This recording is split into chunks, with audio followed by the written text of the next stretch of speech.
$1,470 billion. Eno omde kwa clear energy sector debt. Na eno no mu chem se World Bank for guarantee omde maye no. Abeboa ama rehemu. Now let me tell you this before Kwame bebem. Ghana energy sector hono. Ye wo sika bia ye de ato ho se.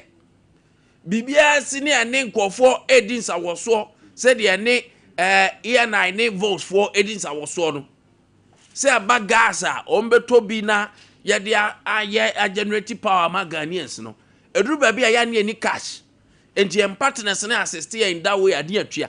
Enti ye wo sika bi wo ba bia. Ye partners o money boss so pa. No man say arehemu o ani da so ho. Enti sa dia ya kra gas na ma Ghana banya ye stretch. Because there was guarantee bi da ho. Na ban chem say MPP aban badge say accounting do ma hwimu ama o ma hwimu nyina. Enti ani da so bia ni for partners no. Enti eduru ba bi World Bank da say guarantee nyoma bi mine. Enne ne ba bia ye kokoduru ye. Wa me anope match. Obeni mejoso. Empom to say. Oba dia dawro ma bibia ye fine. Me pa so na onso e. Oba dia do me ho ye fine pa.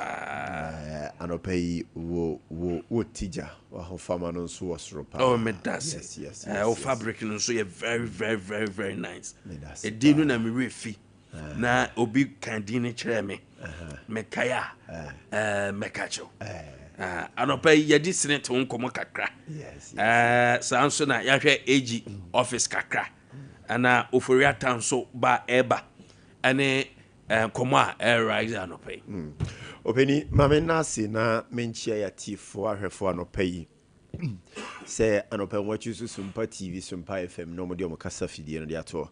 Kwame quick one Madridista o say akusua sewa onye Ghana ni I Madridista minimum or had the message by or say onye Ghana ni or a Germany okay enti bana wa bano or a German celebrity and I got a vocal share na bo budget so or ye den say celebrity bia wo bibia ye dinimu or ye den say Madridista so bia so sports team legal wife celebrity touch analysis there enti onu no ye den or say or a team legal wife celebrity Madridista opening di unkomo ye opening enti o say Ghana focus share German celebrity hot of kushia mate I see Kwame mame first of all pensioners omo nsemi omo dia ba betudwa no Kwame I thought that me to meet na say ebisa me ho say ye nyina nso ye contribution a ye to senate say wo china bi ye koye pensioner aja nyafe ni ye kwa akopre apedwuma bi aye atim fifire gidi wa bra ebi wo hokra Kwame so omo ko pensioner gi so omo akoteki security job obi o ye police officer o ye sojani so Kwame obewie no gise bi akoteki night security job and sana bosomi bia wanya bibi edi. It doesn't write good notes about a jumana nipano waye dada atwem for the country called Ghana. Obi wo ho obeye banker, obi wo obeye teacher, obi wo obeye nurse, obeye but obewie no Kwame Ajuma obesan bekwa find for himself or herself so obeye na ni daily earnings and ni daily aduane obenya di ne nioma ba ko mienu bi Kwame ensem fata obi a waye ajuma no woko pension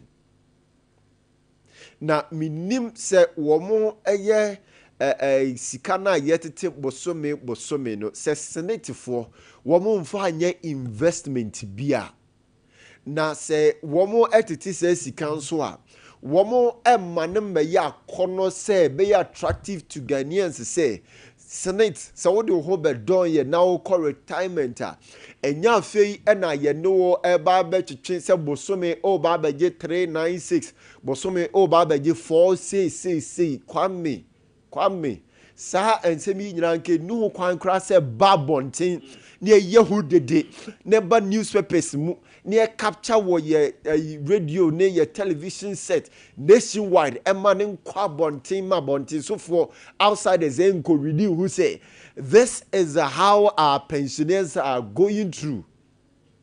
Na sika a womu jinie Kwame, we know of emrofo as omo pension Kwame, they solely rely on omo pension allowances ebu omo live ye. But in this our country, so we call retirement Kwame, ya sefim reho etwanso no, because that time no afekra na obe ye adwuma te so bi a wo ye babu na wasi so.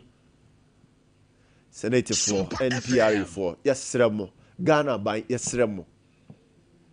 These people, they cannot work again. These people, they've done their best. But they are boa or minor adru baby a yadru. Ntinka brasso so minor so a show. And I know that me make a suggestion be at least nkomo yes entity who sika ide two way. We should engage these people. Yeni aye yetiti esika ye engage ye se Kwame yi. Se wo be ko pensioner, usika na wo ye hono. E de na wo be pese ye de be ye de amaw. Se be ya embe ye asem foforo se wo wie na fei e na wo ba be pre ape edan akwa kodem. Kwame e bia ko pension so wo da so han dan. E bia ko pension so kwabe aduane obedi on daily basis na day ebiako pension so Kwame, they don't look like so much ye adwuma mpo yani omonkasa openi usika na ye tete no ani ye dibi ye adwuma ye dibi ye investment but ye pese hu so call retirement usika no kwan be na opese wo de faso e de na opese ye de maw sebe ya wankasa wo behu sampa obre no so abamfaso de ayede e amaw. How do you want to live your life? At least I need to voice just a conversation yase. One money pense one more year you must see and shase ni din komo. Oh media me person ka me pensioner. Masifie dada. Ne momwe na mpese me ye menyaka akokro bia. At least nka dan da bia metumi dia kwaba. Oh me ye adwuma sei ba me person ka me pensioner. Me nya fie bi edem. Oh, the person can make a pensioner. Say ni say na person me life for no eye. At least pension I snit should help shape the future of the retirees. I want say go beyond say ye titi nipa ni sika. No be call pension na say ye di sika na kwa question nsem nko a. Ana say ye titi nipa ni sika dia kwa akoto. So we are na say ya returning the dia amano. They should have a conversation that goes beyond that. A conversation that looks at the welfare of some penifo your mabe cop pension. Nanka Kwame, enya hosem. Say ye new more radio, so we have to engage them in a trouble. Say. Oh, in this native forms, we can more tetino. Ya, the Juma mudi dinner, a so manfa so. Anti mube to me beyond what you are doing, ya na. And I say I'm uncommon is the no tries here benya a penifone be. But to me I'm kosa. But Kwame, yes Romo, ye poor macho. A woman shasi mfa nneoma bi ngugu akwamuni enwu se senator no de ho kodan omo a eso banfa so de maw senator no de ho kodan omo sesi a o call retirement a o need aso and now they want a competitor. Say insurance companies yi bi nzunyi omuti no omonka se ye de o be dan ya say ni e be ye de amount and your private and Kwame minim but said yes senate for no esi ye no omo pesa competitors yi bi no omo ba be ma omo tough time and sana omo outside the box no omo thinking omo de enia ba ku mienu bi aba be shemu ana Kwame me power mo acho what do you say e bi 100 cities na atebo so me kura 30 years so ka say wo the 100 cities need di juma Kwame so be ba mfa so na nipa no so at the end of the day or call retirement no so what me asere kakra Kwame de to so mienu me hwe Ken Oforiata miura wa be som na me sure say osom na obesom ye nso obesom osompa na no na meti say ebi mo lawyers for bi ka say there's no law I compel you obi say omra me accounting but Kwame, there's a law that tells you say onya taking portfolio bi anase position bi say wo ba besom oman no tio som ndi wo som oman no ye bepa hu kwan a wo fa so aye den asom oman no na oman no som no so a wo som na ye kwan pa na wo fa so asom ana eno nti na wo ba beje ayi position bi a ye pese wo declare wo asset ni ye pese ye hu say true processes no mo no wo akwai niam bi a enfa kwan pa so oman sika na ade koyi ye ana sesei afei wo take decisions bi ama oman no wan kobo oman no ka wan fa oman ni ti anko hye bia ye bi a ensem fotamu wan kokum oman no ana say the city constitution no ema saade be nyina na expelling it out enti sa wo so wo ba besom no abesom awi no oman ni se wo som na wo besom ye no bra wanam ntuo ba komienu bi Sompa yenti ase bra be kire ase a Kwame body ben ni mfom so ben ne wo ho I mean sometimes I na nya nipa no you wouldn't say nipa adwen mu hu nipa adwen there be no dey no kwase there have been instances there have been several instances Kwame unya bawia even say ye be ma o try no kra no before try no nyoma e do be fam BNI cells da one hwe OSP be kra betima detenu kakra and Kwame say ye detention no areas na nti say baby o dey you say Detroit has say he won no we know ye de ne quite baby a otu say oda baby a enye comfort zone at all ana kwanya ye de be fa so public ridiculing ni de keka ho no obu a obo hwe sa ne mani nyina. So it's not about say matter of coming to defend or not, but the yande nipa ne so hwe say enya na aban na wo so no previous incident bia ebia nipa ne preview to nti o ba kwa me enye bete do utrim fa enti amwanku but o ban you don't know nipa o ba betu omu ne agenda omu amount and sometimes I understand them so be way to ni nyina ansa no aba that's also I say nka o books here clear some of the things in the are directly can bitima but then no na directly or involved a bit to say be a fa GR hoyi do na share the ministry ase but ya wo GR directors ya wo GR ya kan say mpanyfo a border omudawa some of these decisions has been taken by them though procurement breaches be a cause so e bi odma e be pass through the right channel with GR hodo na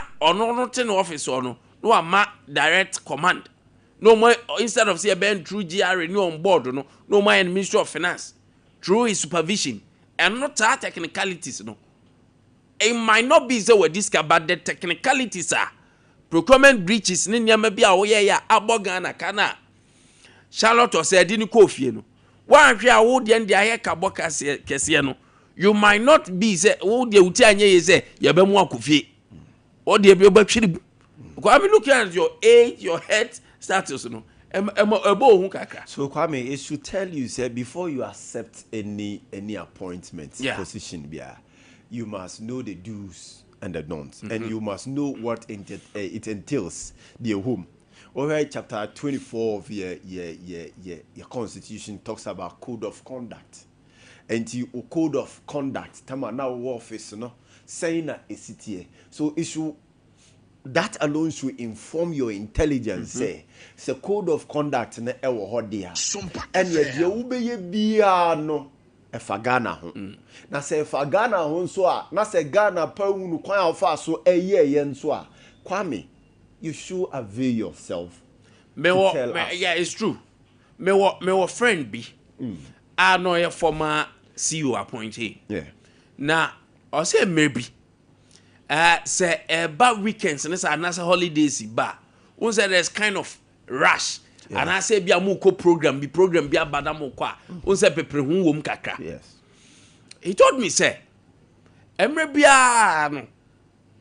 Ohwe hu say se program aba omo ye in a rush no a omo ba be ko no ho ana director no and the documents brand so on sign at continuously to oya no aka chen so oba omo no aka still chief ade na agent all say signs and all the pressure bonus so enti maybe anomu o say on tia say saade no mu ye ne sa so ne friend bi also channel friend bi say on create artificial program say o man ni secretary executive secretary booking ni secretary embuki say o mbeko program bi say lo and behold that a day towards to program near holiday and to they'll have a long weekend no because obeko program say obeko the chief director came once again and all the documents a brand say on sign but because no program biano and all the documents say o redeem kwame o senye nyankopon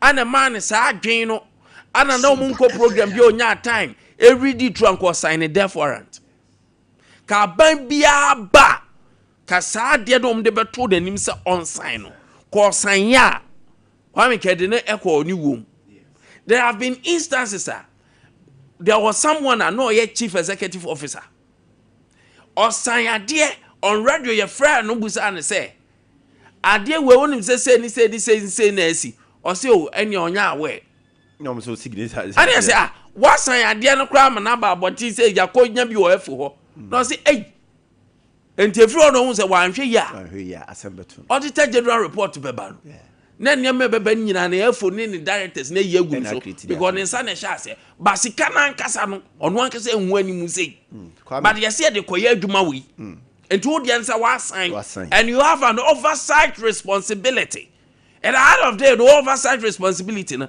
ebe makọ aduni ba woni ye de bebo yeah Kwame nti ye obi bia every due diligence and Kwame yes how obi bia say read proof you have to read and proof say yeah wo ba be appendix wo signature or china bi wo any ebe hold responsible to that no I don't know what you say I don't know what you atum I don't know pepe ansa na wo de signature na de e de ato and be just to say bi wo the agency that comes with it no hian tem so but Kwame want to mean ka say so agent say so so be hwem wahu say enye atwamene ade bi ne ade aba betu wanim de Kwame na lafia because answer na Kwame wo be yisika tua atade ka empabo aka ade bi a wo to de aye wo ho no Kwame wa wo di kan hwe hunu sa ade no wo pe kama de ma wansa na wa yisika de aye de eduatua ka. So Kwame, I think that sometimes we have that responsibility. Say there are consequences to anyama who do be a beye.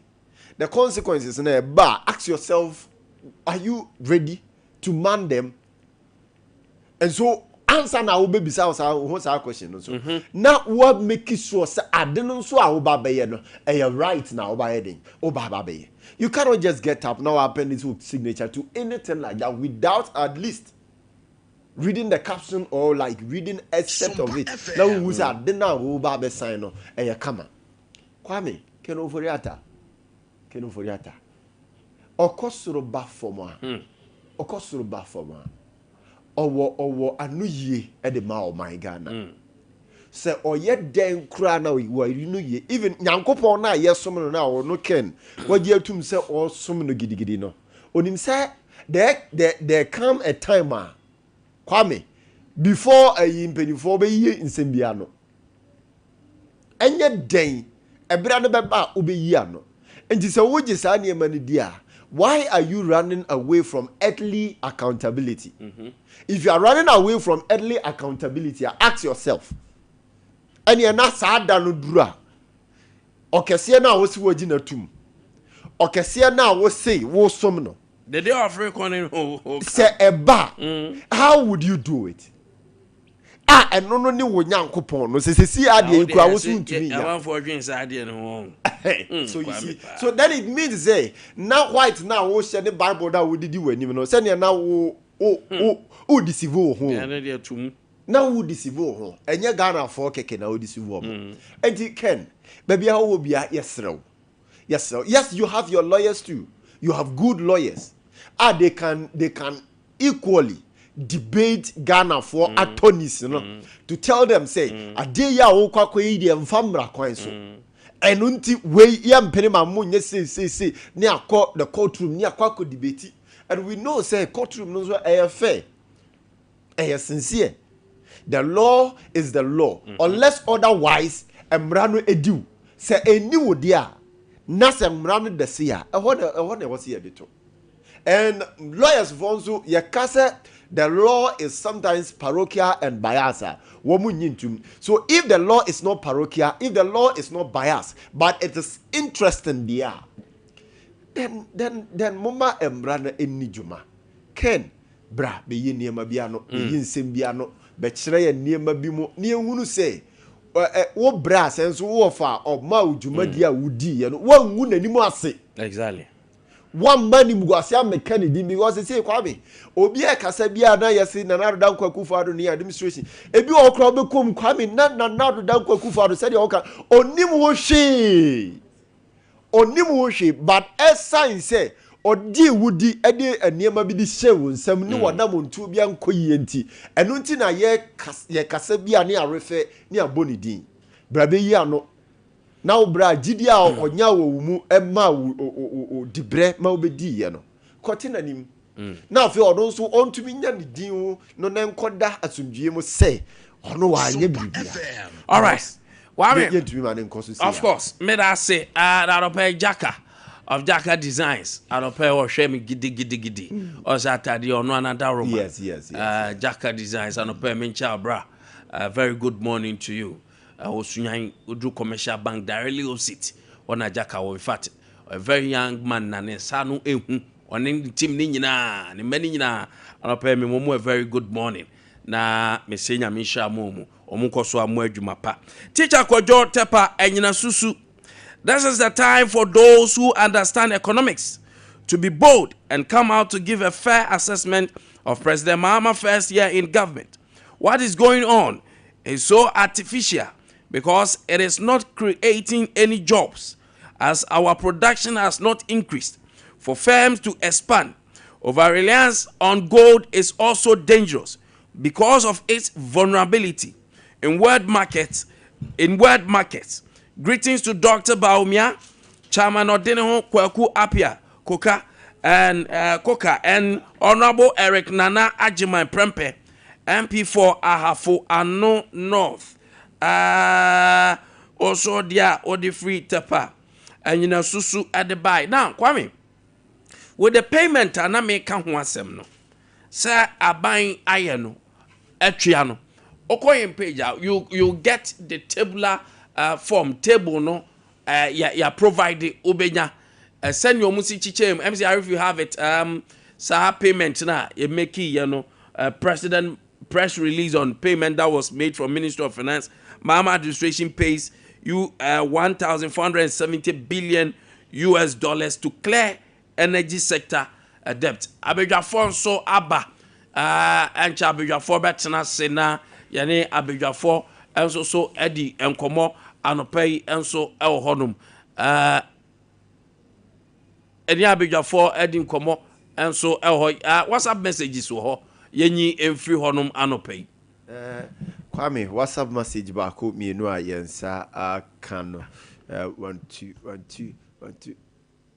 2 Kwame mami mfa we emfa muna yenko yanim. We say my name is Otobila, watching you live on Sompa TV in Sunyane. Proud of you guys. Otobila they are on also Ade Bayano 1 2 we also say the show is very hot. Thank you very much for updating us every morning. Kwame but one funny din anka ho abma mame enhwe ahade no so na fi yemfa emfemu enso ema 1 2 Kwame I think all the kosona we no there no say okay we're also from Collins or say watching you live. Greetings to you. Oh, okay. Greetings to you, colleague. Very good morning to you, Mo and Moderono. Say, Adiano, Ashasye, na hum ni pijanimu, kakra, hum ni pijanimu. Na say, I was Ashanti Regional Minister, the Timbiachi, na team no di echero omukọ hwe airport no prepare the first international airport no one said their faces be omuye ho na mamen kan asem cho committee no ane ba around airport Ghana airport board no sorry omune penyina oda no and the board, the entire board anomu ba ebeye inspection na offer some streets be on ma na esumo ho pa me won say o ma sha say fixi street lights no mayor and a very good morning to you, but there are other things miracles no you be kan ho asem cause me won say ye di afi wie mumu bebre deda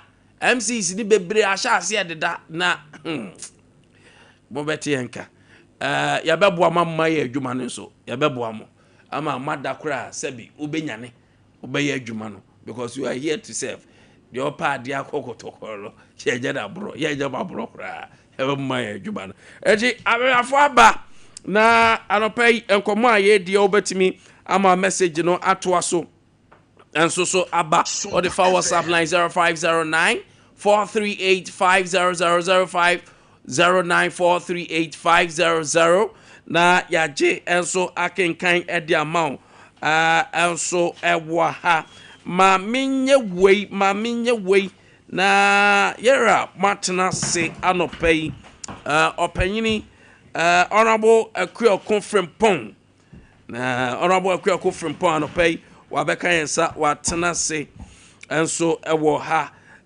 oba aye NDC Amanyoko Naba Ashanti region ha ono a communication team member. Don't forget to say ono anso so your former NALAC president. So anso no your former DCE Emma Secretary Central and Suta onum sa ono so boy juma ono boy kwekuna say atam nya asem gitu kra jini dia jini onala ko ba. So anso da bi Abraham Cletus on so dodo na friend of a clear a youth activist so no ye communication team member MPP youth no who of a clear na say activists on so eboa ama youth no enya bia pepepi SC and so ewo ho of a clear pa machi na me also na empom to say nyame gusu chira ye abali aba hey, I no pay the man for mu said you why here oya send your honorable person be you honorable still honorable film rant sem ni mu kra honorable da so gina mu honorable so da so gina mu twa mam rant no ya me tira o hebe do na se wasa afa no kama so a me kuremu honorable so kuremu bia wa se bi obeka last ko kama afi so kuremu honorable so kuremu honorable Arape mache ya me de yakọ weekends na ba ni o ma boko de Nyankopa da Romania hweye nti good mo party ni mujo boko mugusu eye adwuma region ni Ghana fu nyina hunu se normal koso you the chief for nyina hoye or district former babiana oi Secretary Central omo ho ye de Nyankopa da Romania good sabre omo tie me omo feel pa o yeah say na no ba o call messages am nyana say ko da so gina na so messages dey free over that's right say what more message me kumi hu ye adwuma e de ma me yem edimpa we ye mapono de ma obi bia me mfa madwuma se be me mfa nya politics bia obeba bia no me gi ofeso mo bia ya ese me de bo bia na me de akwa ntina sa bre nyina me duru ho a ekoku ye ekoku me there's a young man who say your friend Owusu enim but USCCA and no bonzo send a message can say hey to that social o she what they yamenti do you say me man yeah all right Attorney General defense use of Noli Prosequa says many cases were poorly investigated. Sansona Oforiata could be in Ghana sooner than expected expected Deputy Attorney General Naka Sansana pensioners reject 10% Senate adjustment, call for minimum living pension. Na anope any pensioners in the community man rejected. Na omu kasenka de no more expect say ombe more than that, but 10% when looking at inflation no enya bad. The current inflation was single digit 8% no enya bad more, but no more the Oliver Twist or more who say bombeba. I don't want to come sure because of pension. No, this is what the pensioners are saying. Good. Pensioners no say omukasi sikano isha omudika. Na besumi ya pensioner. Yeah. Yeah, may give pension allowance. Bosumi biya. Na say ye cash net in what semwa see a candy. Bribi hona yishi ya mranti bise ya na se me kasa de we ya mekana because se me ko hia ba ko me monidin o person kasa te se de onye NDC nam so o Zano ka je o nam so o interesting me NDC ni but me ya Ghana ni first yeah of course ansa na me be NDC na se be na de me metifie dre so no me ba na me kasa e so obi tie na wo hu sa sma meka no se be no kure na meka na nyese bia me bae no na bia o me NDC ni nti de meka bia no ese sebe me ye ne se de be ya ase de me ye propaganda e kas propaganda ade a wo pese o ye na wo pese o chese bia o party de vumso bia ni ho ne wo ye bia ye se eye o senyo na wo de sa na wo kan no da bi na nso so abra ya ye ka snake ho ase munim self snake problems pa de ohwemu a eye no ma be se enan de edika no ye se pension for o musika ya isusha na me ba na mitio na brantie bia ya wo frɛ no a woni na edi nkomo no kure pension no isua edi enti na manusua doctor doctor de na manusua contributions na ye no ende sua na but wonim isua no ye kan nyina no matches ye see the highest paid pensioner eji over 200,000 Ghana cedis a month 214,000 you see sanu ma we no nyina no bo ma ye nhwehwem ni ohunu this de ye ba yo ade ba adwuma na no ye businessman no ye ade ba adwuma na no ye ya no ma kan sa na ye te ho nam na me traba ye one of the problems here transparency so asa omu no ma emu na ho senate for no oh yes e bia na me kan e kwa ben na nipa no fa so aya ono bosom me ba ku bia no ono nko agi kan 2 billion Ebia ne lamsam wanye na Australia. Oh masa, enam say ebia wo de say ebia. Me sinam say ebia. Me assumption. Usu nim. Yeah, me nim. Snake for me hu say dey ba sa. Because ye tene sa. Omo books ni nye clear. Abi ye tene sa na ye kura na sabi, se Ghana for kura sabi ye nkora, ye di agro futuro mu. Ya obi gi 400. 400 Ghana cedis. Enya miandis ya Bible so. Ena sa de no tate ye. Eji se obi tie bi no say wo kasa say de wonya ndi ni a so nipa ne ha se so oji se ska ne nyende abere bia e batum ketua bi kura de batum bia ono kura ne de so kese yem find out because yam find out awunim de besie kwan ya wo fa so ye wo be kire wo mo maka so obi a so bra ba gisika ya eto sa ne kese sika no san de sa ebi ni san bire bia atwam ye se state for make transparency as mo mihura ko baabi na omo ton omo ajapade ebi te say La Palm Royal Hotel ni ade afi ye hwe ye no na che say hotel ya omo ton no ko nyamfa so na che say omo no ma mu na ho afi durubra bie no de ko ya ansa de oso oto no kro o se de ye ma no nto anaso anya nto brana champon no ma ya papa bi ka se poncha ya wono ho bi nu a ya ye de kan wi no so de tosu biu wonim se International Labour Organization wo mo aka se na me cycle hello wo mo aka se by the year 2036 ya nhwe yi a senate fo ye sika nyina be san ya pensioners o muntimi ntua o mo yi eno sa asem ye kan ya sabre na abayi ni ho MPP aba na so David antisa munchire budie nti ya antisa na masako transparency bi munchire ye mo investment omo aye no e come as investment omo aye bebre no e ka na ebo mbianye research na ehwe investment omo aye hotels a ya snate for investi obu bebre boka de to so bio omo wo share wo NIB ni nyina so omo boka enti no omo maye nhunu ni enti ya omo ka se de ILO International Labour Organization for kan enye no kre omo maye nhunu anya sa beto bebre ye nyina be kan so I don't be kind I will say ento wasum you because some catch us investment that they have made no so that time no say you can say 10 years to 2036 na cover more than that. There's no way a snit ebe call bankruptcy. What's it? Me na ento masumu. Abrante me dia obi ka matra dia tro. Matra dia to. Ba say e ka magana for you. Na dia ka badada na for yo. Me anya se ento nya me nko asem na meka. Say dia o ka se ento masumu. O maka nti o ma yehu die biem. Abrante o ma yehu die biem. E na be se yehu.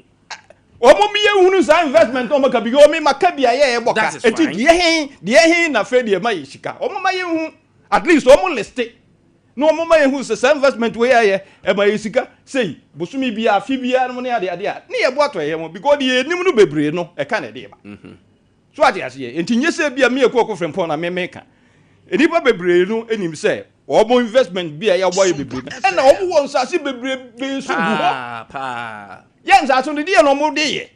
Samunti mi ensi dai na samu de be ma foforo kura si na bi over some years no. Asa revert back to snate. Mo ma ye hu. De to so bi o ye governance. Ohun say de ye kan some time ago. Me de metifie of the minimum number bebre. Some time ago ansa na obey snate director general no. Now why you juma I was snate after so many years. Am so proud yeah. No rise through the ranks are no pass it through the mill. Yeah. And what about director? You who the ye. Mean to me who send this your Bible so say MPP about men kai exactly. It is a being fun yet politics be. Yeah, who the ye ya fed director general biano a political party na appointed. So na fe no wobu independence on a neko.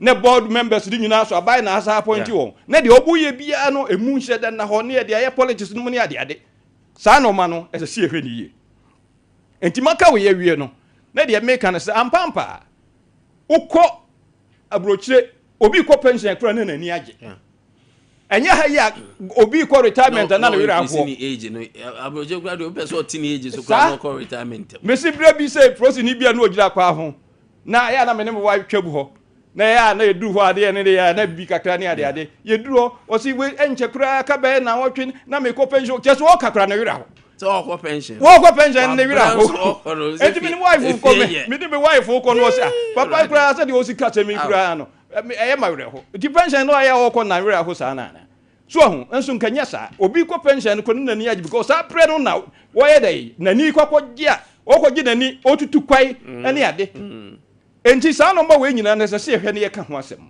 ampa na me ti rantie no obi a wa ya dwuma e wo so ye security ani ade inse so obet na fie ya wo home no sa bre no no sa kwaye wajban ana se security man e wo baby na wa hwe se de o si him so o kwa na were ho obi a wa de teacher so many years e so ko retirement no na wo ko gi na home no no o sa kwaye part time wo ko kira de o private school baby enti ni nyina no utimi hu se eyade ono abonye ni nyina na eya na eye sikase obu obeso obebu so we say the bia we active obu on so asa na obeso ya abanje ya wo kare de wo ka ma a few ya so wo ngo pension wo no wo tie wo ngo pension so ade azie enti mimi na mako pension ono akọ pension enti na mebe de kasa oh utimi ka bi kura wo de do enkare wo ti se mimi de so ade ase mimi na mimi ni me contemporary we emotional blackmail David be emotional me na mimi kase me na me ni me contemporary sa ya oboko pension no ebihia ya omo ya dwuma me ni omo di nkomo enye se bi odi tintin mpom me say me ye part until quite recently na me ye lecture e wo Abia manji to the sense me kura na me what do we call it rector ya na me economy say me feel say me ho odin nyame ada Roma say ye wo chronological age and your biological age. Chronologically, Nidia, Abia, and Fianukonimu, biologically, which were holding out which may be Bibia. And now, mentally to so ya late. Intinia, and refuse or homit me. But Bebreno, and yes, be an impum no date or date financial. Nanka or no proceed, you know, Giranquano. And Quebec said, pension upon baby. But yet, sir, oh, Etino, Nina as a sea penny. And she said, a quite baby, you are me as I can.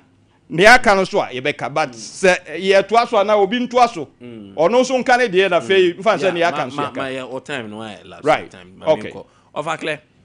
Low pensioners and a 10% increment. Sanya, honorable Sati, rank what you call emotional blackmail. Say the pension, man, who baby, ain't no pension.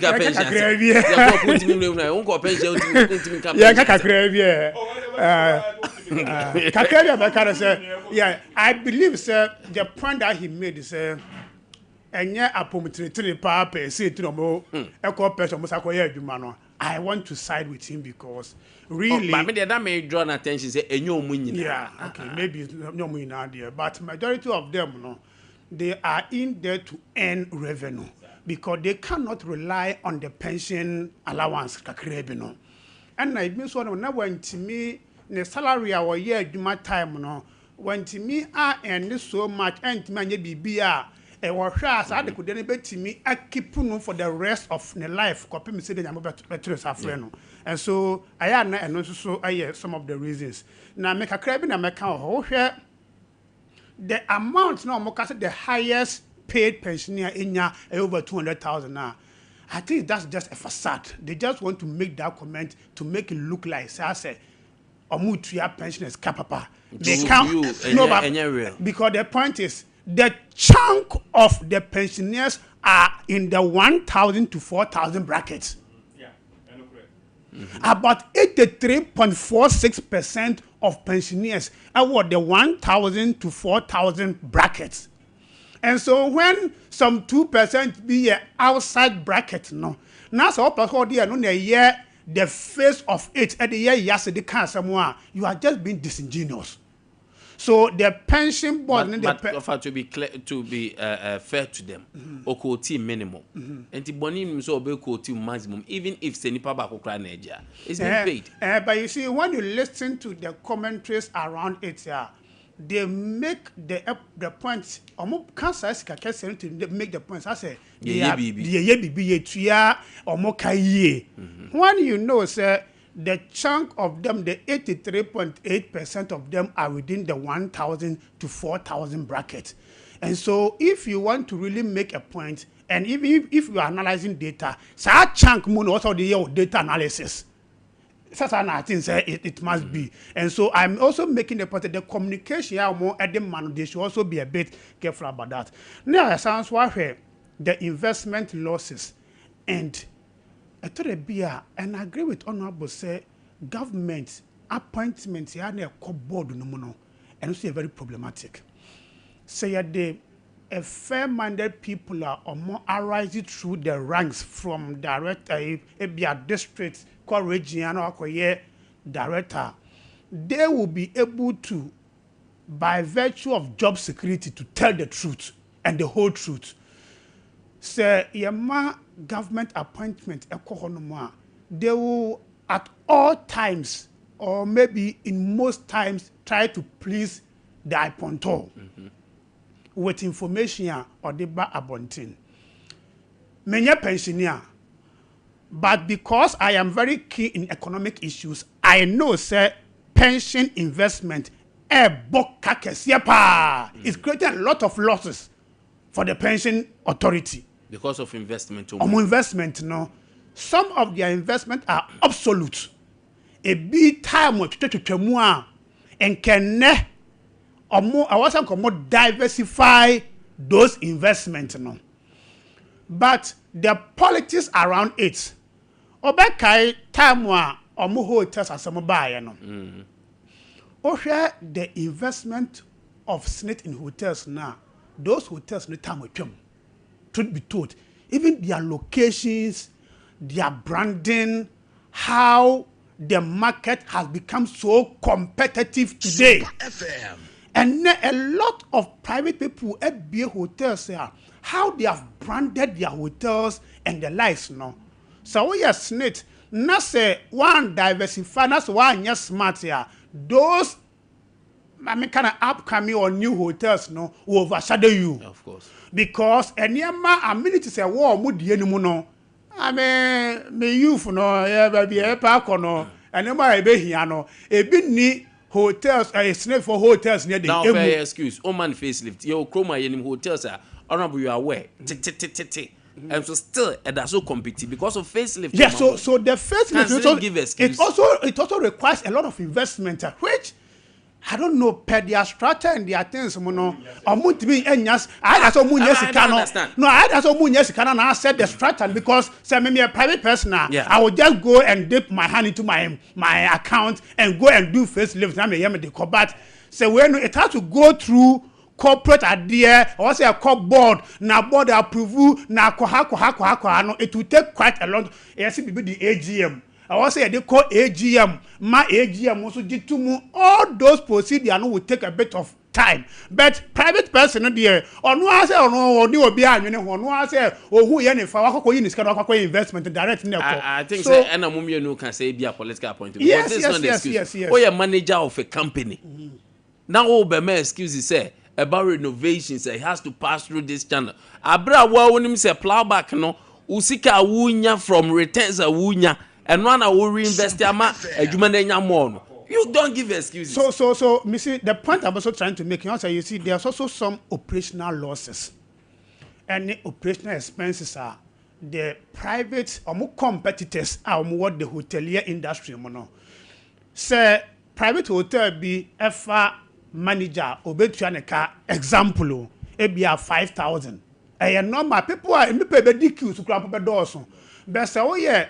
Snit hotel per structure no you have to pay that person be a manager or also pay no a manager rank which may not be less than I'm just giving a less than 20,000. It will interest you to know say such companies government companies partners of government companies omusike omujeno the main you can say the basic no might not be bigger.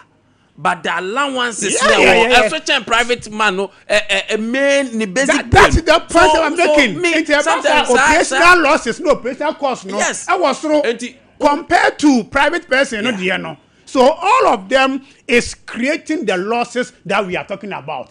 Until more problem, no, a myriad of problem. But I also believe that it's more of governance problem because at the end we say okay, you judge the man and I'm going to be sir. Within 2 years, all the new hotels would tend to be profit making. Now, I say a private person now or babetono on your assessment. Obia why your hotel, I know for the whole hotel. Also, babeto hotel. Do things so and Sanka, yeah, Kayan for politics. In fact, even as recent as some 3 months ago, the new board and the can say they also want to diversify their hotel industry because still their losses are there. Nancy Omuba Umunya Faso. Nancy Omuba first AGM Komunya Faso. I was shocked. Was it from the hotel? From the hotel. Yes, the hotels na no mutono. Okay. Bako account babo. I was surprised Omunya Faso. Okay, but that not they were dealing with 4 hotels. Yes, Bako and the bar out no.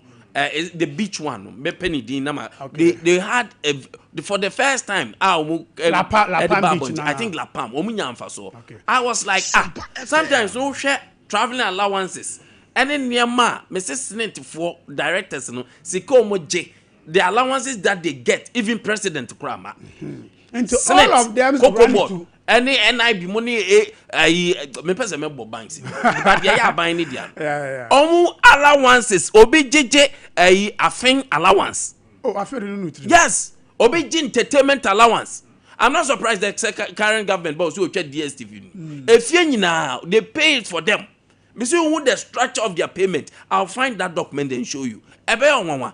And you don't be catch say omu boka. Sometimes me dream one am in tiase. now the 10% ababe so pensioner now we gini sika ni invest that is why I propose it's more of a governance problem. Exactly. Exactly. Yeah, it's a governance challenge. It means sovereignty.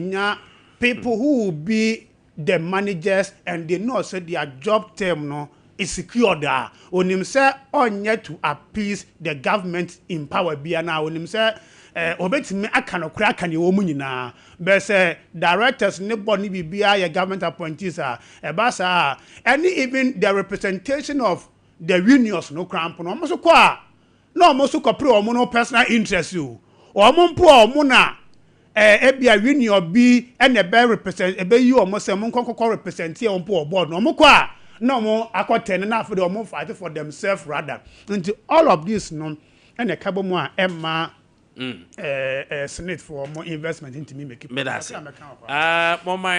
next topic, Ken Oforiatta Dieno, and the current back and forth, from the lawyers and then Deputy Attorney General Ebe Kasai. Na Mami, unfortunately, Mami Ramesha seen free offer.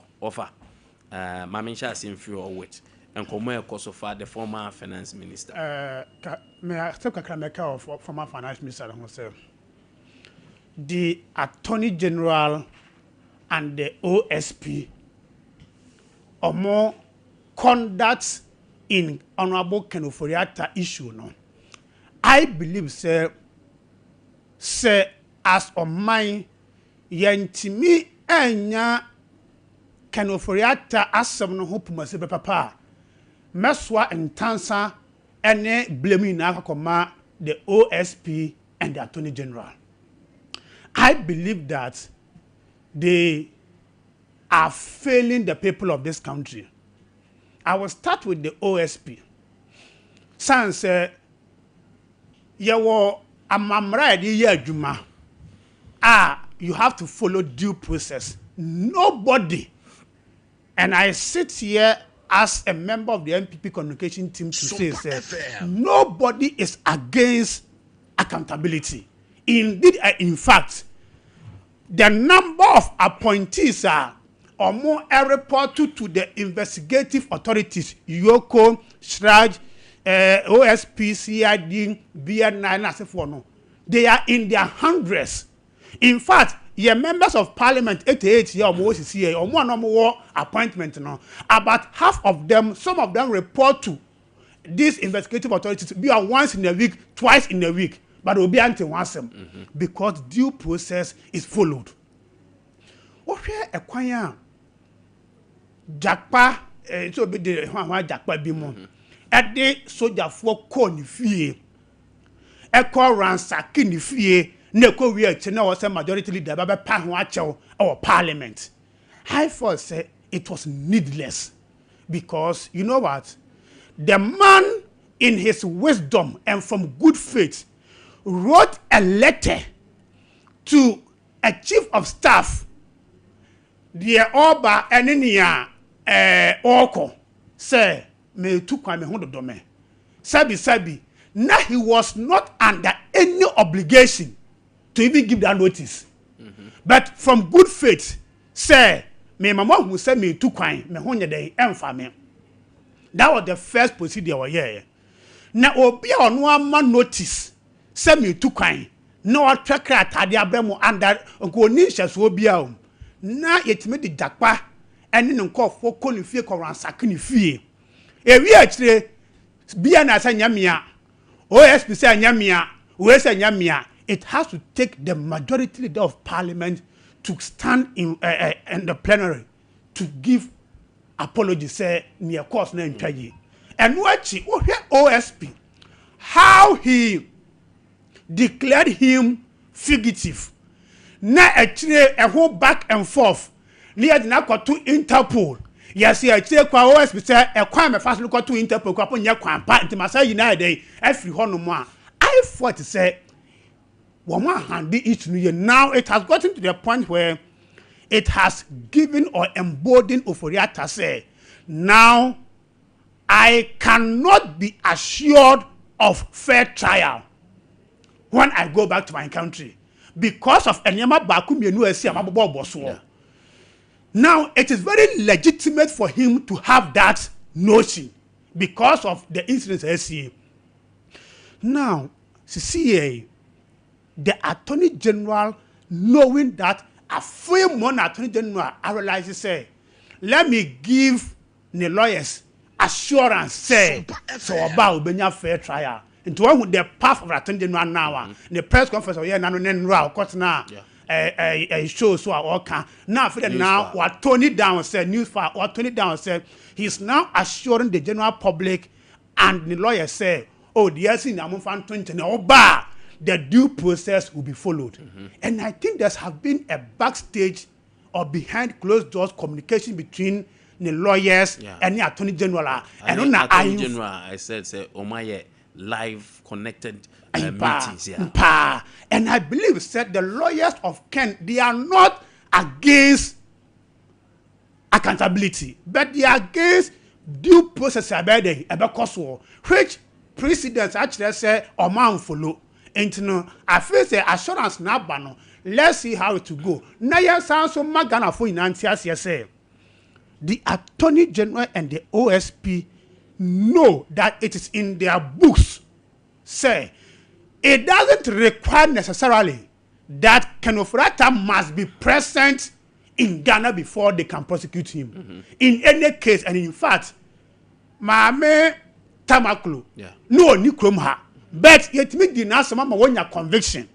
And to the yes, say, so when the case cannot continue. But in fact, choosing not to do the trial absentially. And so why are they doing absential? Physical. And so maybe to them because of the investigation, investigation before trial. Once Tamaklu and was on trial, not direct. But we also OSP saw investigations. So investigation also obey in Sembiano. So it's not trial yet. So you also towards the investigation. So no, you see, the person is also not under any obligation. Because you see, so it is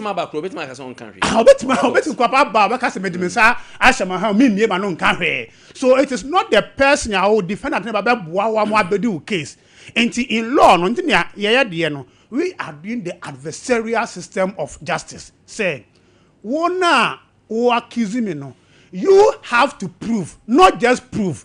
You have to prove beyond every reasonable doubt.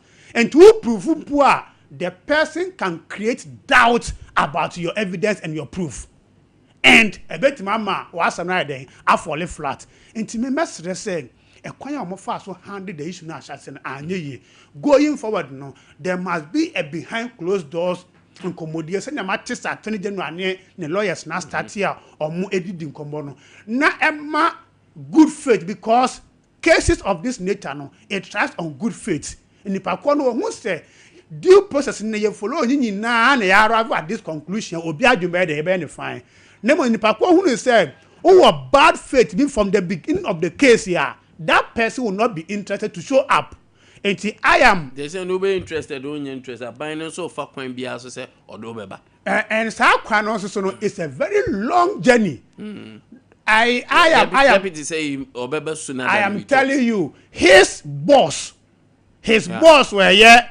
Attorney General announced a press conference. I can't say, "Wafa," was it or describe lawyers? They say, "Also wafa experienced and good lawyers." Yes, and was because Bako cried. I'm told say he was a former attorney. And there was that psychic Ghana for being say, and yet it may take a long while, and indeed it may take a long while because CCM who said this for no ABA jubilate from. Detention. That is a separate matter. I know the visa and immigration once some Attorney General say any visa and immigration one revoke visa. Does the Attorney General in Ghana have the power to revoke or be visa or Britiana? Of course, they have that power. No, they don't have that power. They do not have that power. The Attorney General in Ghana does not have the power to revoke a U.S. visa. It takes the U.S. court to have to do that. Diplomatic passport. Ghana and the amount. If you choose to revoke it, it doesn't work again. No, but may some of the system when it comes to say your mouth. Oh, diplomatic no dey imagine that every government official bia any appointee I think say omu retrieve you know before is it the 11th or 15th of January? I don't we can invest and stay in US as some company immigration matter and no know there are 4 hurdles that must be gone through. The first hurdle no a detention. The lawyers our file so fight the detention. The US court will not just expatriate anybody just like that. The procedure is so long.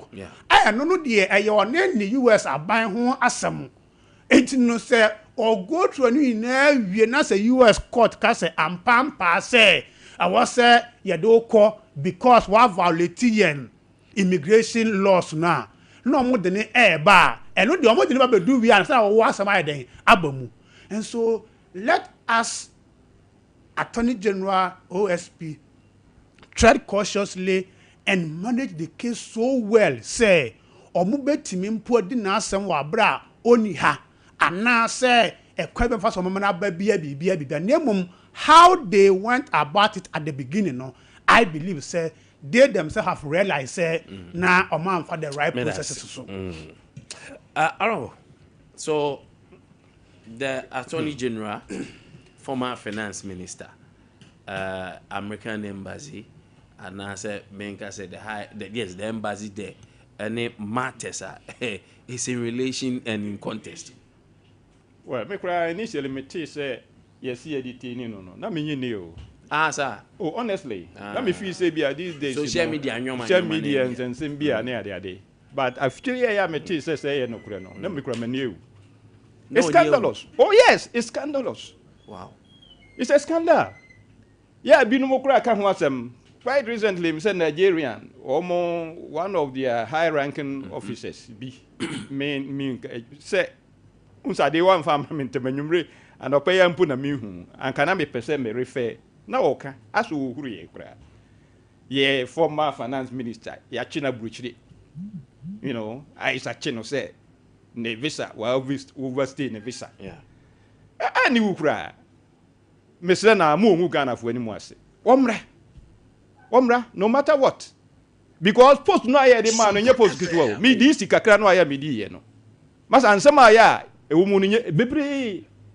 Anda jeje me di this miensa. Na ni nyina no ebre no kwa wie ya even bra na me party wo power no.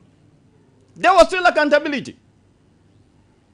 So what here? Probity and accountability. Me di this no ewo mampon emprensa o mampani JJ Rollins emma be investigate me ba ko say mato Benz C180 eno kura na say brand new na nya no kura me kai mama mampon hini ya me fa na kra nsie what ye say pe no from na o say kokun asema ya nkrofo kikan die me minim say nya no kura sa bre no na say o ye registrar wo KNUST no ka na o use wo no ka ya university to man. It no one the cost involved. So me baba DDC. Me ni be say fie mienu kura. Me yeda na mnya say sika kokoto e.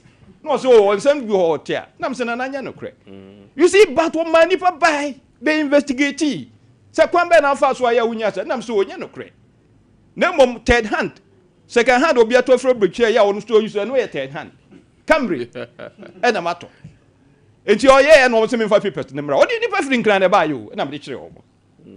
Ke owura what the finance minister wo Ghana ha Ghana ye photo nyina wo ne wahwe so nana owura Nkwantabisa edi no me pese me buso ase wo gidi senka MPP abai na win elections a enti kana foforu atakwa akotena brochire afinie so wo hwe no yare ya nko ma you see the why no kura na emaniwu edi na wusuro me di DC no me ba fie no sabre no yes, oh, yeah, no, quite recently, I am in free Sutano, cry no 2016 after the elections, and in 2017, now let's be about out. And then, me call internet, I'm call here, say, as Alice to the crime in Sabakan. Yes, in Nipa, yeah, and check. Office of the Special Prosecutor, Sabred, no, Sabred, no, but I mean, do not. Oh, and Nipa, yeah, but so would you, no, let's to the Nabidika. I'm telling you. Never probably wants to tell me so things with Yemia. What's a quabra? Share, ya the list be by a sit them so me, said ya bo nam no. San wada, my did this imprensa, where the toss me and son. Meaning no. Asem be anywhere, to me, intimate roshi. Nessa this you no cry ya me di yano. Me hunu sampa se me brekwa wi ya. Me bu nkonta. Edi entin na kenoforiata oso so ba. No ba be bu nkonta. Na bi tie me nua ananse me ofa se abranti. Se wo suro fair try. Look. Victor Salome. No wa brochire. Eni e ka kire nse wo mra. Ye hia no me stand the try. Oh bye. Unfortunately, anko yi aba no ye de no tumu. E na wo ye dey owu wo prison. Yeah. Sa na tie. Posu no ya wudie no. Ensem aya wo ho no bi no. Nampa OSP charges aya wo de abo no wo se yesai. Bebrebe ya wo de abo no. Ye review ne bi bekan ne bi free. Now who dey na sa charges we nyina no wo se wo ye ye friend say criminal lawyer so criminal law expert. Who be dey na sa charges bebrebe we nyina wo de akọ court no watimi aye ama no nyina ye successful. You see just they agro bi do odi. Oh nte nipa bi kura suspect say opeso aye ne sa ho na wajai dey but you see media the American say kenoforiata abroche na ya wote ya ne bi sa wuo na ya watena me ake no kura ya nim guase wo mbra no meyi na no because post no ya wodi enye post ketwa na wenu nyina na yesuahunu esuahunu hwe o mampani bia ya obeba ya okwakọ fadi busuani se o mra mbe ye finance minister bia no ka hu so be feli say the MPP abai efeli ye ya wo mo aka say a mistake so mo kokofa wokofa ni nua so me finance minister ya du be wo mo aka wonyinu a ya wa nyinu a ya ne wo mo aka sa no ka hu bi no mo lusu poto no MPC ni bebre du be ko mo se wo kokan ni afei ya tag ukaka na ye na abai no onyo nipa ba ko pe na to aba o nya busuafo no kwa na to aba enne wo mo busuafo no a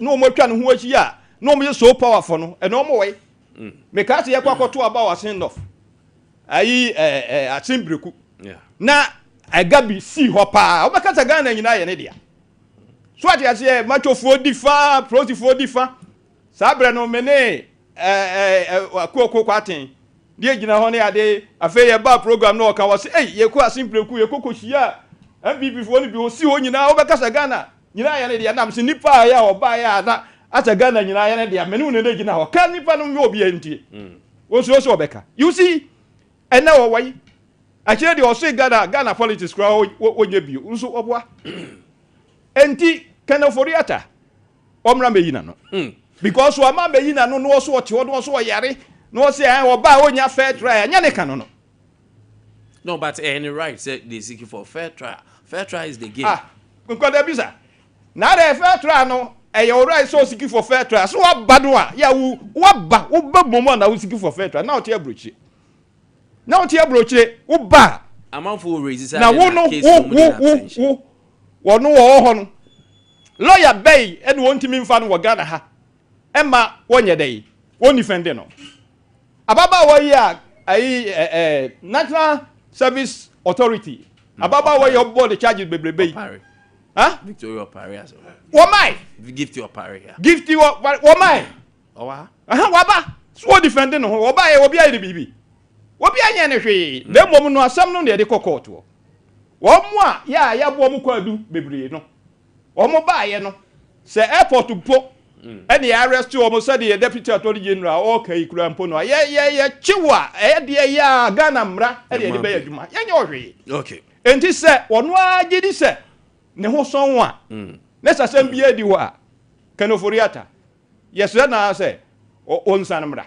all right Meda say na the oil no kura nim guase mesa about on we are a few minutes no only prosecute cases in bebre ho a honorable maban buy matwitwa bebre mu na minister ababe defend say minister for attorney general justice mababe ka say nyoma bebre ho no na investigation ankoye is a wonni bibia obegina so e de akokot enti na nyoma bebre omoye free court that of the Bank of Ghana governor dey as at that time is I can count numbers of cases and now honma or mobile or my free court. Now, where is it live from Abesim? Odom Joseph. Odom Joseph, very good morning. Where is it? Kudos. Free Michael Marcus, Papa Edwards, and this one. Welcome to Kumasi from Mr. Wabunsu GH. Watching you live from Fiapri Remix GH. Okay. Honorable Yamra, then I make kind of show on Attorney General and Nolly Prosequa cases. Well, Nolly Prosequa idea, like you know. Yes, sir.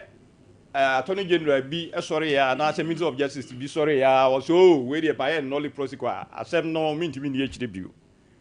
They are all canon, a conditional menene yagene. Where Dr. Punia Semia, now before Lopa, Dr. Pido, you'll be a me penasem, or also pemasempa, because baby a chomu. Now, as a coco, as I said, you know, Dibiano yedi, uku animu, because what bread party nimu, modern book, not said you will see bread or one. Yeah, Chireno. And all my bass and I mean, him send you sit here, say prepare ye or nothing. When you only pa, yeah, sabi. Keteseshene proye ketaseshene proye na niji ho ena me woni pa bi susu a ya obe me pa na me I from fansa me wedding one no best man no oye one of the high ranking officers wo Cocoa board and then me kasa me wedding more than 35 years ago nti nipa bebri nka nti me nsuro se me ka no wo afidie so na Oben Dr. Puni or Yajuma ho. And in some of the buy no has yes say pet. Na me need inkomo. No so oh. Honorable Tumuda because Dr. Puni ye didn't na Yajuma. And some no ya omde atu no suni nyuna be enu ha no kre. At the end of the day then konkusi hwe. Da bia ofre me ade no kan pampa en konkusi. Na unim. So follow said ye see ye enipa no mo call retirement. Ye go for mo buy so media dance ye do ba bi kwa no mo twatro. So ahu. Na ekoduru baabie no emfie se ne en konfie be se nwotwe yankwa nkosihwe nti se wo ya Attorney General na se oba sansem no se no wutimi hu se enya de a ese se wodi akiri Kasiel Atoforsin the meka honorable meka finance minister asemi ibin kura p court kura se asem no enya sem bia nti se wo no wo ye Attorney General na asem no sa pagya biyewa na wo so bedi akiri a enkon kosihwe nti se wo ye Attorney General na se waba na se office sa asem no ehu nhia na nse se odi akira be yiri se ne kwan ano no na is it enough so obeka say asem ni anya investigation as Attorney General Minister for Justice one of your mandate in say the case brewa do further investigation said here ora dey buy o say be trash o mayi film no but e bi di o investigate o mo say e wo enyina so enjo mo pursue you just don't say investigation that table no so enough so you trash the cases out. Is that how we do as a Minister for Attorney and Justice? Or no, and na juma no. Wo no and ye train so onya juma no. Na wo hwe na ye see ti se me ye koko frempon. Ye see me ma DDC wo insuta. Enti me ka wo mo a ya ye de me aka ho se OSP investigate me. Na ya investigation ni ehu se sabe madwenem se de abo wo nam no sa na oda. Na me kan sem bi kire okura na da bi wo ha me ko ba bi na me ka unim se the plotter about a hotel plotter na etwaso ya ne former minister if anything ask go afo hwe dem media na me ye DC me ko ye no sika gakwa mi am no you see but JJ Rollins wu hu ene ade so wo si dai kura ye se ye be yuodi no ne ade meti ho sa 19 that plot no frame sa and now Greekins the man new side by binamete ye kwae ba bia ya wote kwa nye kura ba kono no you see na we ni nyina no na se ye hwehwe na ehu so akoko ye no se bibia nim emfie be se nwotwe o 8 years o bibia nim so ya Attorney General na ba arenti na so ha ho further investigation be na so ye because nipa na hwe bibia nim Dr. Obuni die ya mekan wo ba hwehwe mu mfie aduenu kura hu hu no hwe because o hwe nsema o mo ka no se fertilizer no say yes solid na ye liquid when mi nyina no badakuafo no se fertilizer na eboa o mo enti wo kohwe mu ana kusi sei enye ne boa the procedure the kwan afa so to break kuafo eno wan sem ni ebuza enye se fertilizer ne boa ye nko a e kwan afa so no so ye very important enti ye kan no se eno na make us say hwehwemu eno mo ye mfie nwotwe no mo de hwehwe mu ya hwe mu no akosi sai ni ye change judges for ni ye change judges for ya change judges for baby and son na say de bibi nso ankwan kosi hwe na so ya toli general na so bravo mame na say offer mame mo nwura quick one na afi ye meti afo nso me wada wo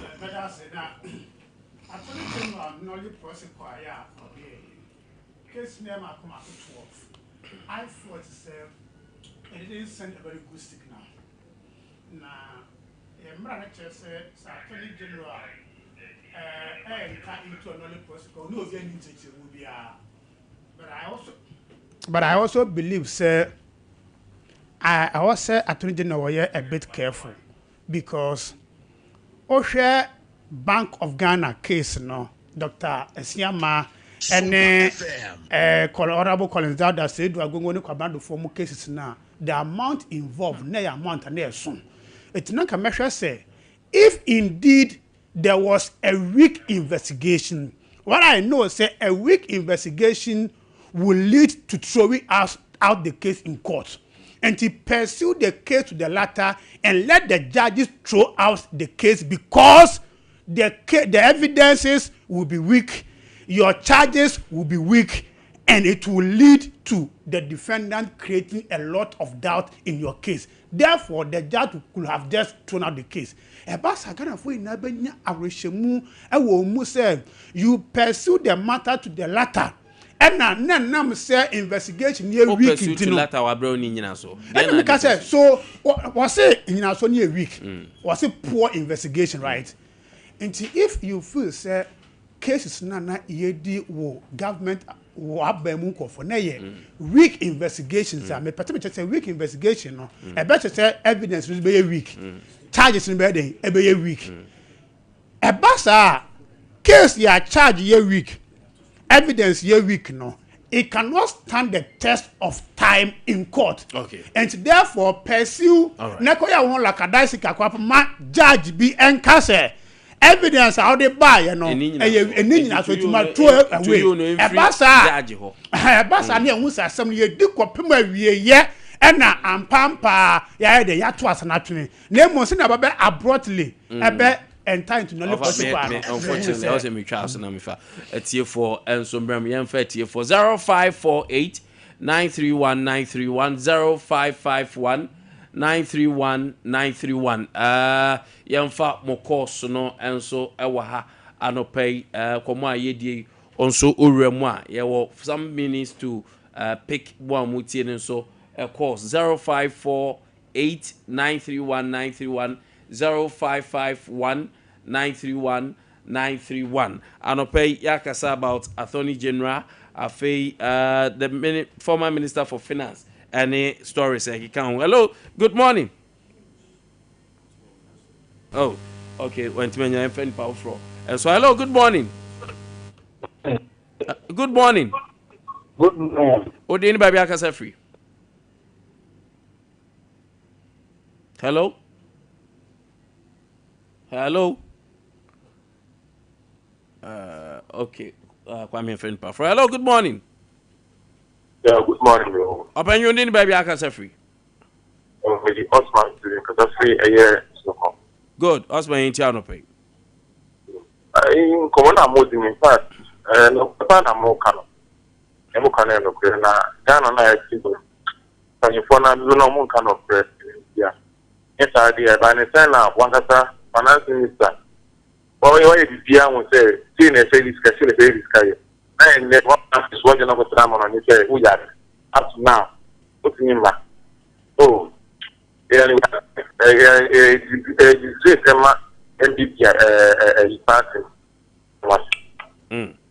but I say, yeah, also Odia Banono, Wami Emrano, 0548931931 0551931931. Hello, good morning. Good morning, sir. Oh, didn't baby are free. Yes, from the Kwame Nkwantabisa. Kwame Nkwantabisa. What I want to to be from a young man down the way.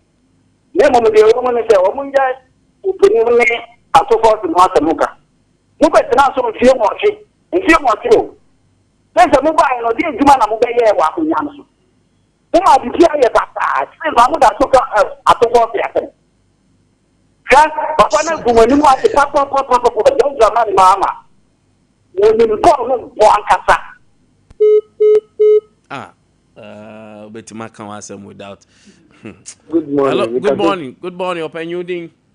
Nka so flat transfer so friend of Peter. Eja yenti on open.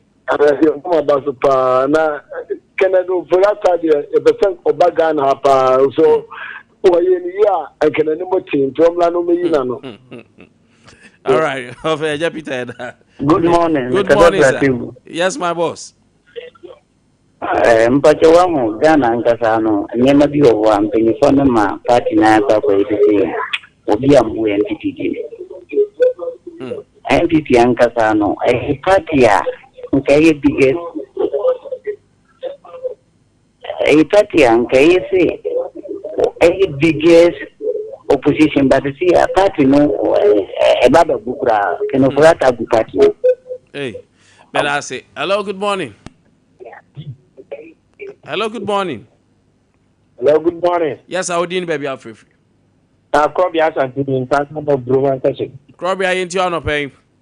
I don't pay the one check and say man down for the bill be afra o kwaso. Na asema me kan say NDC for said on money to Korea take. Ebra obeta 2020 course course. Yeah, NDC company go be say mo mutimi this city election is here from you. It is attorney general case. I am threatening for that argument. Since I just want my bagan answer, but this is a man I'm that's a quite yeah birthdays in sure. Yeah birthdays no. Mamma birthdays in fact call for now. Happy birthday going out to Gertrude Ajay. Gertrude Ajay. Dodona Fro Diamond. Diamond over Easy Beauty Plus. Way free catch Obi. Chairman Ketcher say, Australia me say on show, no on your kese. Diamond and pa, you are shining bright like a diamond. BBI, come on. Hey, Chairman Ketcher, no. Happy birthday, Gertrude. Okay, and so hold on. Are the other ones? Okay, happy birthday to Pfizer, Somalia. Pfizer, Somalia, we're free. Ben Kruvi, Ben, so my happy birthday. Or say Allah, say Oshaw, don't you say enjoy this special season, Pfizer, Somalia. Happy birthday, beautiful queen. This is your day. Enjoy it to the fullest. Happy birthday. And I think, hey, on that note, and then I do to Skelly. I do Skelly Bikuye. Now, yen sorry, Jumedian, so now sports for Metanasi. Ember Party team now you're ready. I'll pay Ember Tanasi, so no buying some now. Oh, I've rather buy you good. And buy it too good. Now foreign or the shares now. Real Madrid the pa Ember, do my any. Hey, Barcelona. Ember power tenacity or the feeling that we just sports, Ember power the brave.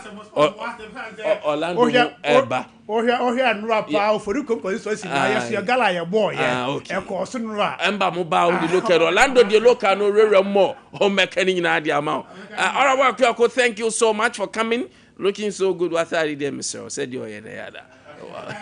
That's it off us so looking good and pay yeah damunyina system but from na Kwame Osu Nkwantabisa Kwame Jakon by sound so na Obapa Barbara as original production on sie Kwasi Joshua and pay nyame show bibia.